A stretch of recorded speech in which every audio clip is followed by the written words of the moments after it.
Never Lonely Again by Hans Wilhelm. One morning, Chestnut stayed in bed longer than usual.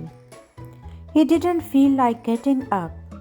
There was nothing for him to do, and worst of all, he had no friends to play with. I might as well keep on sleeping, he thought to himself when suddenly his whole house began to move and shake. An earthquake, Chestnut thought, and was wide awake right away. But it was no earthquake. It was only Morris the otter, who was playing with a branch of Chestnut's tree. "Are you crazy?" Chestnut said furiously, "making such a rattle this early in the day?" "What's the matter?" replied Morris. "Why can't you come out and play?" "Ha!" said Chestnut, who didn't want Morris to know that he had no friends to play with.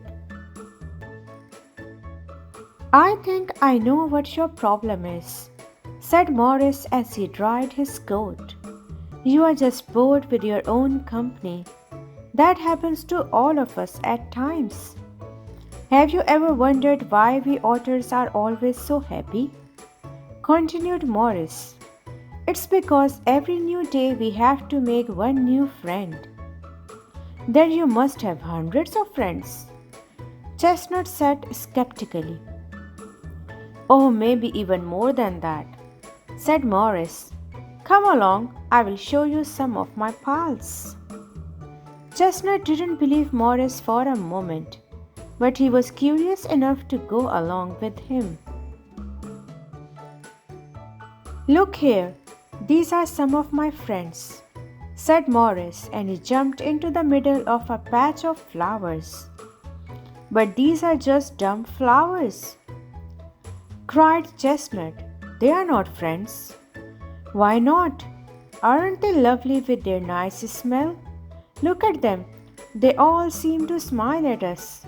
"Someone who smiles at me is my friend," insisted Morris. "Now let's try to catch a butterfly," Morris said. "They can be very tricky friends." Chestnut still thought Morris was silly, but he liked catching butterflies.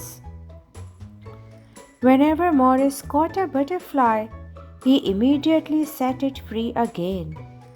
"We can't keep a friend locked up," he said, laughing. Then Morris pointed to a row of rocks leading across the river. "These friends are more fun than a bridge." Chestnut wasn't quite sure. Chestnut jumped from stone to stone. He had nearly made it to the other side of the river when he slipped and fell into the water. As he climbed to the shore with his coat and trail dripping, Chestnut said angrily, "I guess the water is also one of your friends." "Of course," Morris said with a laugh. "No reason to be upset. Water can be fun. Come, watch me." "I love water," said Morris. "It cools and tickles me all over." Now Chestnut had to laugh. He felt a little silly for having been so clumsy. After Morris finished his shower, both of them were dripping wet. They shook off some of the water, and then Morris ran up the hill and opened his arms wide. "Now let my friend the wind dry our coats." And in no time they were dry again. "Let's lie down in the sun over there," said Morris. The warm sunshine felt good on their bellies. "I guess the sun is also a good friend to have," thought Chestnut, but he didn't say anything to Morris. "I'm getting hungry," Morris said after a while. This time it was Chestnut who said, "Come with me. I know someone who will give us something to eat." "You mean a friend?" "You bet," laughed Chestnut, and off they ran. Chestnut showed Morris an apple tree full of ripe red apples.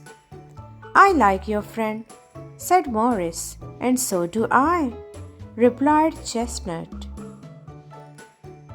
Then they watched the different clouds going by.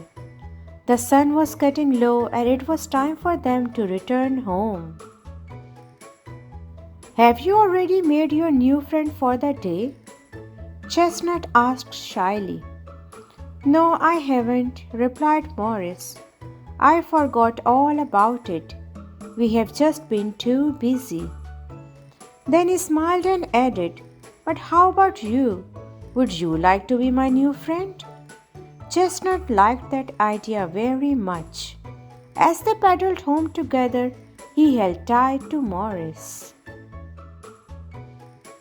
Then the two friends said good night to each other. "I will see you in the morning," said Morris.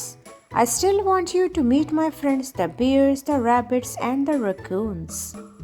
And with that, he disappeared in the water. That night, Chestnut went to bed early. He set his alarm clock to make sure he wouldn't oversleep the next morning. After all, he couldn't disappoint all the friends who would be waiting for him.